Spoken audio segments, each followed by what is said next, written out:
Are you happy? What is happiness? Can you make yourself happier? Stick around, we're going to find out.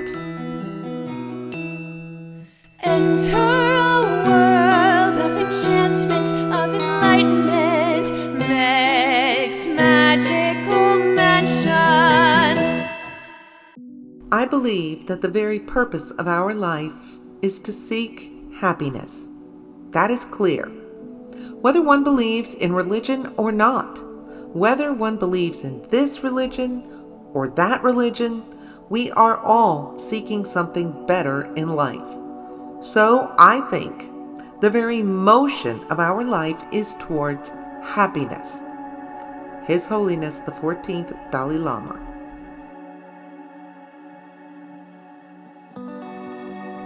What is happiness?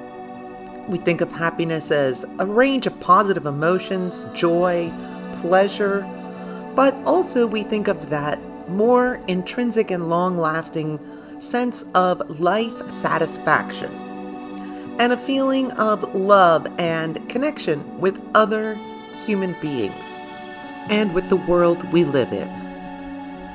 In the United States of America, our government is based on the principle that we all deserve happiness, as written in the very famous lines from the Declaration of Independence. We hold these truths to be self-evident, that all men are created equal, that they are endowed by their Creator with certain unalienable rights, that among these are life, liberty, and the pursuit of happiness. And while that pursuit of happiness does play a big part in our general feeling of happiness, the actual truth of happiness is that a lot of it is genetic.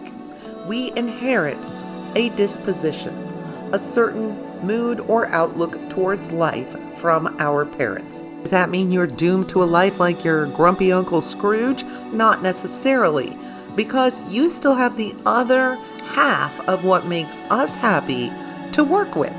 So if roughly 48% is genetics, that still leaves you 52% to work with.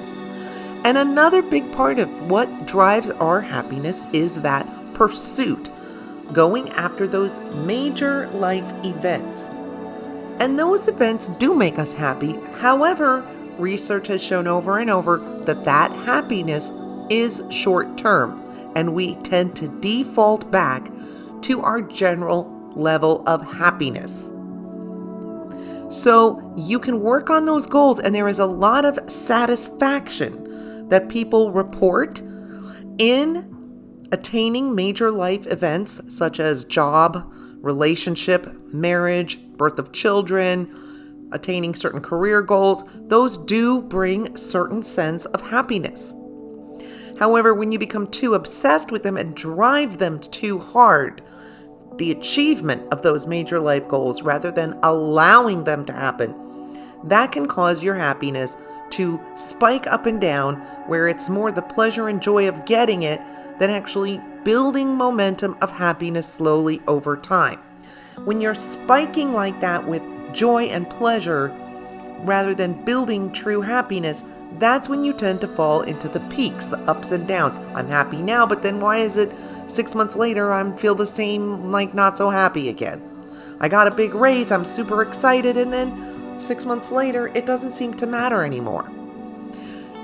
It's building those things gradually over time. It's that one piece of the happiness puzzle that's your controlling of habits that really allows you to build happiness.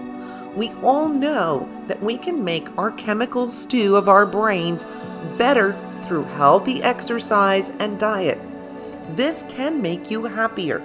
Controlling those habits of working out, exercising, eating well will help you avoid falling into physical states of depression. And for people who are prone to depression or anxiety, this piece of the puzzle can be very, very critical. Also having a sense of faith in a religion, faith in the universe, faith in yourself, but having some sort of a belief system is also very critical for people having happiness in their lives and people being able to form good habits about their spiritual life, their spiritual path, and their spiritual journey. Having strong relationships is a huge part of your happiness. Having strong family relationships and good friendships and work relationships is critical to being able to maintain your levels of happiness. Working on those relationships, giving to those relationships is very important. Feeling that sense of belonging to your community is critical. So developing yourself within a community of people around you, family, friends, and neighbors, co-workers, is very important. Having a meaningful life work is very important. A lot of people have that midlife crisis in their 40s, where they realize their career path is something they don't really want to be on, that they were kind of launched upon in their early 20s by their family or their ideas of what they thought they wanted to do then. And when you start working on your earned success early in life, following your true passions, your true things you want to do, you can build on that feeling of success throughout your life. There's this idea that your life is your work. It's your great enterprise. And when you look at it that way, that seems to give people a lot of happiness when they start to achieve those major life events and watch them come into their lives rather than feeling they have to go out and chase them. They allow them. I think it is pretty universally accepted at this point that money does not create happiness. Money can allow you opportunities to do things that you enjoy, but money in and of itself does not create happiness, and people at all levels of income report great levels of happiness. Low-income people have reported being very happy, as well as high-income people. Most people who win the lottery or come into a large inheritance find that within 6 months, their happiness level has reverted back to normal or where it usually is. And of course, having a systematic practice of gratitude in your life, I find to be critical for building, maintaining, and growing my personal happiness. Having a gratitude journal, taking that time every day to use one of my favorite Neville Goddard quotes, "Isn't it wonderful? Thank you, thank you, thank you." Over the tiniest little things that you notice in life. A beautiful sunset, a bird, a coworker saying something kind. Isn't it wonderful? Thank you, thank you, thank you.